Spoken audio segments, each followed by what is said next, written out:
This is a U.S.-Russia war. The central issue for Russia is security. Russia has an absolutely clear, unambiguous red line that it has expressed for more than 30 years. NATO must never come to Ukraine. It's the essential reason for this war. Russia will not cede Crimea.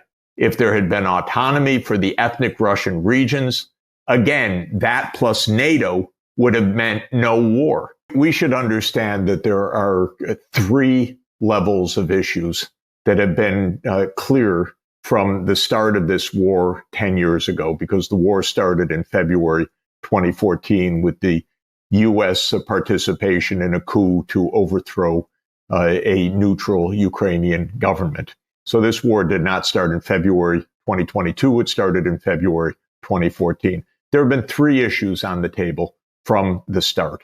The first issue is NATO.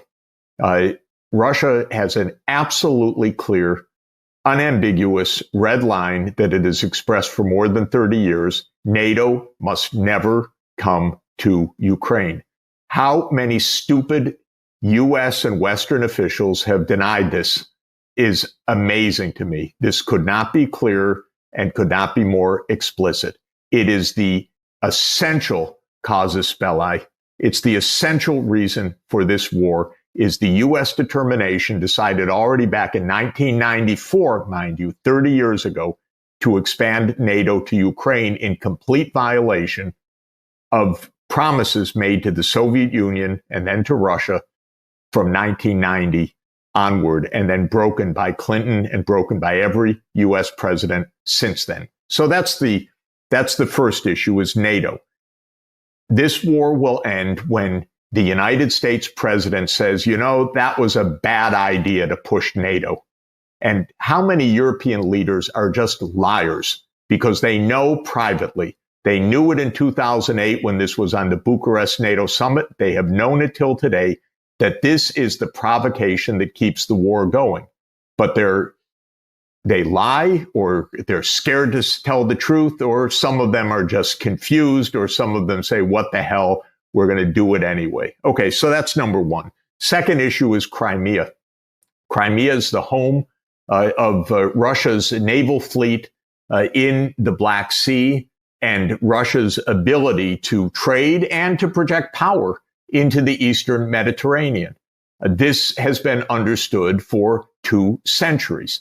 This is why Britain and France went to war in 1853 to try to kick Russia out of the Black Sea. That was the first Crimean War. This is Big Brzezinski's idea in 1997. This goes back a long time. Russia will not cede Crimea. Thank you very much. Forget it. Then the third issue is the Donbass, and now 2 more oblasts, Zaporizhia and Kherson. So 4 oblasts right now, Donetsk, Lugansk, Kherson, and Zaporizhia. Russia did not claim these until late in 2022. Russia was insisting on autonomy for the 2 eastern oblasts, Donetsk and Lugansk, in the Minsk II agreement. If those had been honored, if there had been autonomy for the ethnic Russian regions, again, that plus NATO would have meant no war.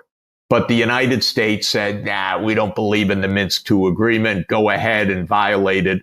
And from Poroshenko and Zelensky to all of the regime after February 2014, they just blew off a treaty that they had signed and that was backed by the UN Security Council. So the third issue is these territories. Now, my view is the first 2 are completely non-negotiable, and we shouldn't enter into negotiations thinking, Russia's going to give back Crimea. It ain't going to happen.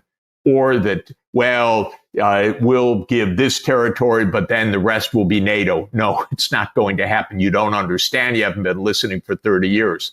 When it comes to the third issue of the territories that are the contact line right now, I think that there's probably some give or creativity that can be made. There could be dual nationalities. There could be other things that could be discussed. There could be freezing along the current contact line. Many things, I think, because that issue is not the central issue for Russia. The central issue for Russia is security and Russia's feeling, which I completely understand, that the U.S. has been aggressive vis-a-vis Russia since 1991 and actually since 1945, if you want to be clear about it.